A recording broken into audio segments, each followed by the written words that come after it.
him. I want to watch the news. Are you making headway at least? This is the news.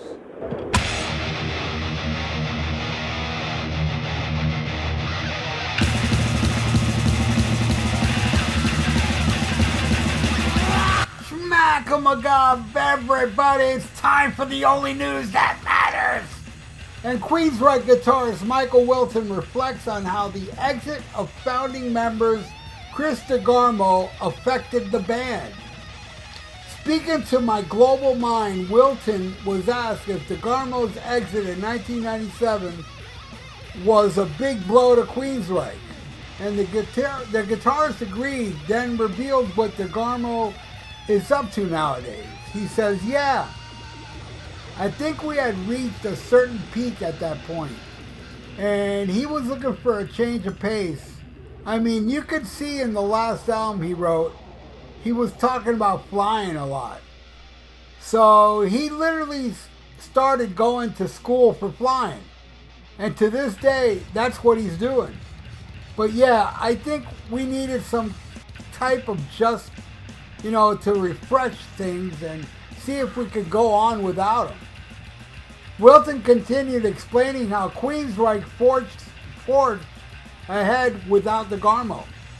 He said, we gave it our best, and it took a while, and now you've got all these different versions of bands throughout our career, but Chris and I were great writing partners.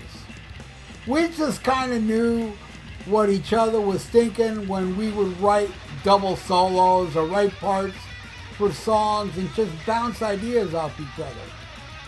So those were great times, but yeah, it just kind of burned itself out, but we're doing great now.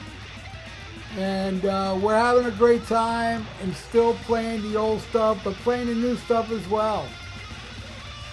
I gotta say, that last Queensrÿche album, I think it's the best thing they've done with Todd Vittori, but nothing can beat Queensrÿche's old days, man. Especially those first 3 albums and the EP. Oh.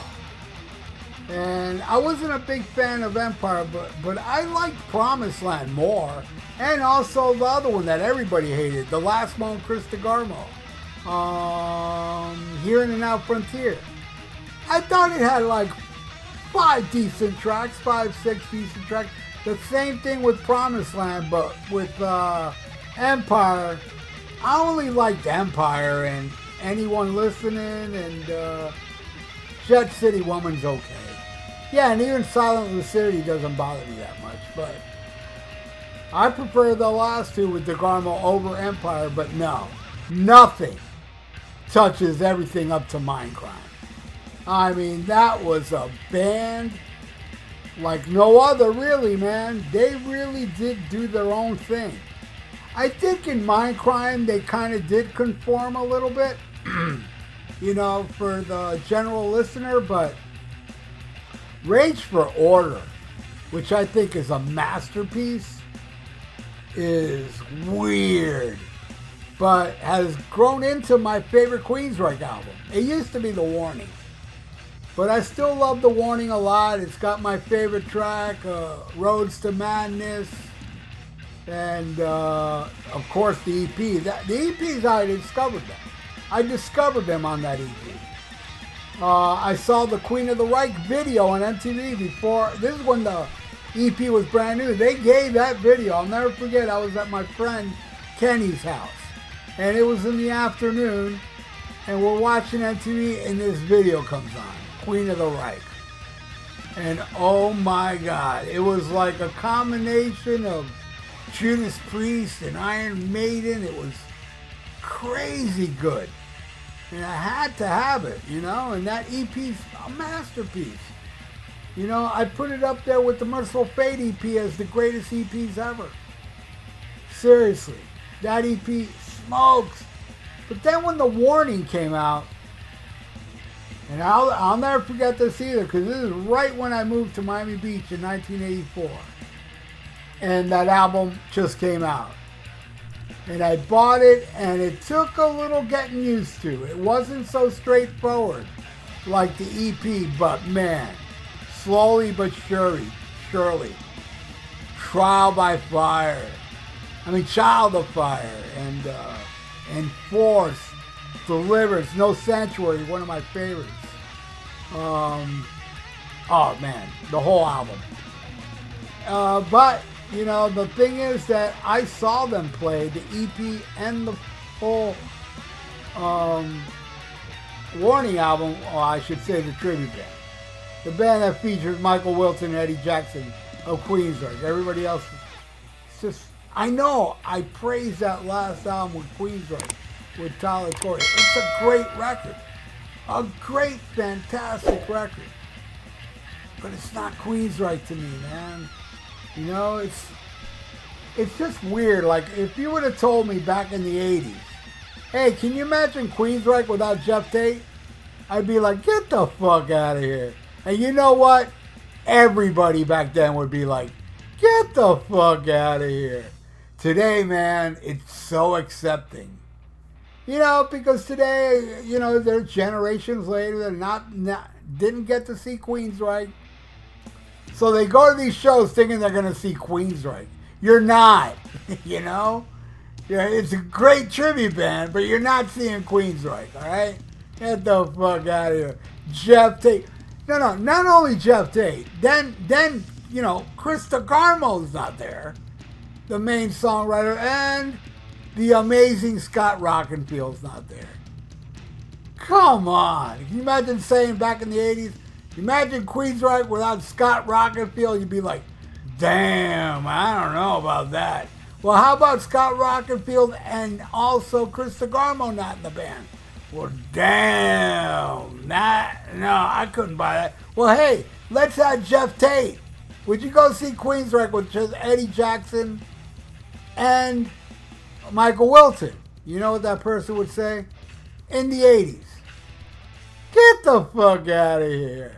And not a lot of people know this, but Scott Rockenfield later went on to play Paulie in The Sopranos. True story. And now Jeff Tate is saying he's going to do Operation Mindcrime 3. Man, like if part 2 wasn't bad enough. Man, I remember before Operation Mindcrime 2 came out, I saw Queensrÿche open for the newly reunited Judas Priest with Rob Halford. And Jeff said on stage, this is going to be on our next album, Operation Mindcrime 2. And they played I Am American, and I was like, whoa, that shit rules. Oh my God, yeah, they're back. That's the best Queensrÿche song I've heard since I don't know, Damage from Promised Land? Maybe even better than that song. It's an awesome tune. And then the album came out, I ran out, I bought it, and I was horrified. It was fucking terrible. And it wasn't even Queensrÿche, we found out later. You know, it was a bunch of other musicians with Jeff Tate. Jeff Tate must have been a nightmare, man. You know, when he was in Queensrÿche. But yeah, I saw Jeff Tate solo, and it was great. He did the whole Rage for Order album and Empire. And that night, what's the name of that band with Glenn Hughes? I can't remember them now. But anyway, John Corabi's in the band now. Anyway, so they were playing the same night. So my plan was to go see Jeff Tate do Rage for Order, then run to see Glenn Hughes in that band. I can't remember their name now. Dead Daisies, that's it. Dead Daisies. After Rage for Order, it was so good. I mean, so good that I said, you know what? I'm not going to that other show. I'm gonna stay here and watch Empire, and I'm glad I did because I didn't mind it. I didn't mind him doing the whole Empire. And then at the end of the show, he did Last Night in Paris, which is a cool, like, you know, B-side soundtrack before Fairlane song, and Take Hold of the Flame. it was an outrageously good show. And let me tell you, I've seen Queensrÿche with Todd La Torre, and it was great. But no, I don't think it was as good as those Jeff Tate shows. Well, I only saw Jeff Tate once. But I think that was the best show I saw, where I saw Todd with Queensrÿche like 4 times. And one of those times was horrible because of the set list. It was a lame set list, and Armored Saint opened and pretty much crushed them. Where Armored Saint opened for them again when they did the EP and the Warning album, and no, I can't say Armored Saint crushed them that night. But anyway, thank you so much for watching The Only News That Matters. And what do you feel about Queensrÿche without Chris DeGarmo? I know a lot of people love him without Jeff Tate, and understandable, because Jeff Tate was really bringing up horrible, horrible music. And man, probably the worst one was that last one. Whatever the last Queensrÿche album was, something chaos, Addicted to Chaos. I saw a recent Jeff Tate interview where they asked him, what's your favorite Queensrÿche album? He said it was that garbage. So yeah, Jeff had to leave, man. And he hasn't really done anything solo-wise that I liked either, and I've heard it all. But Queensrÿche is making better music than Jeff Tate, that's for damn sure. But let's see if Operation Mindcrime will be good. I doubt it, but you know, we'll see. And he also said he's not going to release it like an album. He's going to release a song at a time. And for an old school guy like me, that sucks. But for the newer generation, that's cool. But do the newer generations really care about Jeff Tate and Operation Mindcrime 3? I don't think so. Do you think so? Leave it in the comments below. And please subscribe to my channel if you haven't. Ring that little notification bell. I totally would appreciate that. And, and like the video. It's good for the YouTube algorithms. So stay frosty. Listen to Black Sabbath and smack 'em a gob. Farewell and adieu to you fair Spanish ladies. Farewell and adieu, you ladies of Spain. For we've received orders for to sail back to Boston. And so never more shall we see you again.